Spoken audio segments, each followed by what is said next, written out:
Hey there, Central Baptist family. Pastor Adam here. Thank you for tuning into this week's Central Connection. Can you believe the year is about half over? Now, I'm sure you've heard the saying, time flies when you're having fun. Now, there's a lot of truth in that statement. Every 6 months, I go to the dentist for a routine cleaning and evaluation to make sure that there aren't any problems with my teeth. Most of the time, these regular checkups show no issues, but occasionally, the dentist will find a minor issue that can be addressed. Without this scheduled visit, a little problem could become a significant issue. The year's halfway point is a good time for a spiritual checkup. One of my seminary professors, Dr. Don Whitney, wrote 10 questions to help us evaluate our spiritual health. It would be good to ask ourselves these diagnostic questions as we seek to live for Christ this second half of the year. You can read them on the Central Connection page. 1. What's one thing that you could do this year to increase your enjoyment of God? 2. What's the most humanly impossible thing you will ask God to do this year? 3. What's the single most important thing you could do to improve the quality of your family life this year? 4. In which spiritual discipline do you most want to make progress this year? And what will you do about it? 5. What is the single biggest time waster in your life and what will you do about it this year? 6. What is the most helpful new way you could strengthen your church? 7. For whose salvation will you pray most fervently this year? 8. What's the most important way you will, by God's grace, try to make this year different from last year? 9. What one thing could you do to improve your prayer life this year? And 10. What single thing that you plan to do this year will matter most in 10 years, in eternity? Hopefully, this checkup will help you see what challenges you can make what changes you can make as you faithfully live for the Lord.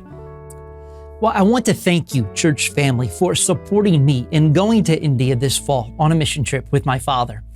Now, I was reading in Operation World, a mission organization that provides data resources on Christianity worldwide. And they also have a prayer calendar with different countries to pray for each day.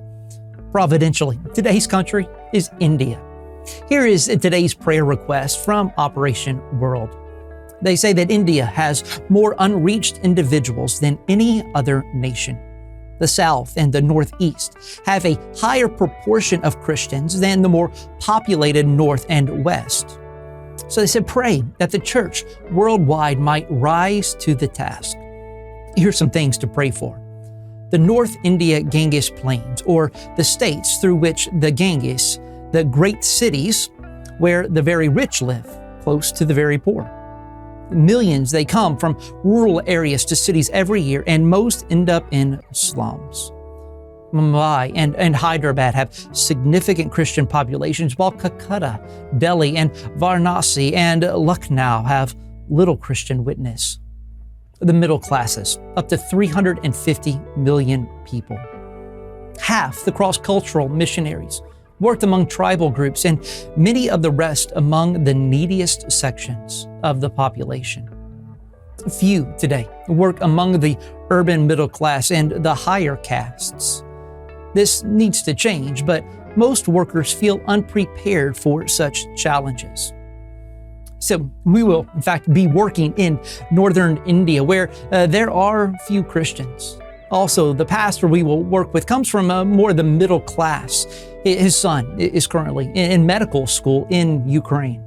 So please pray that God would work powerfully in northern India. Last week was the annual meeting of the Southern Baptist Convention in Anaheim, California. I mentioned in church some contentious issues facing the convention, and I was unsure how things would play out. Well, I kept up with the proceedings, and from my observation, the meeting went well. There are still some severe matters to work through over the upcoming years, but I believe we are heading in the right direction. I ask that you pray for Bart Barber, who was elected president of the convention. Bart was not the typical candidate. He is not a mega church pastor, but from a rural Texas town. Bart is also a farmer. I'll include a video from Bart on the Central Connection page. By the time that you watch this video, there's a good chance that the Supreme Court will hand down its decision on the abortion case from Mississippi. There's a good possibility that in their decision, the court will overturn Roe versus Wade. Now, while this will not make abortion illegal, it will negate the federal constitutional right to an abortion. Several states, including Kentucky, have laws that will make abortion illegal if Roe v. Wade is overturned. However, several states have also increased protections for abortion. We need to pray for our nation, regardless of the decision. Christian crisis pregnancy centers have already been vandalized, and a pro-abortion proponent was charged with attempting to assassinate Justice Brett Kavanaugh. Violence will likely increase after the decision is handed down. I'm looking forward to church on Sunday.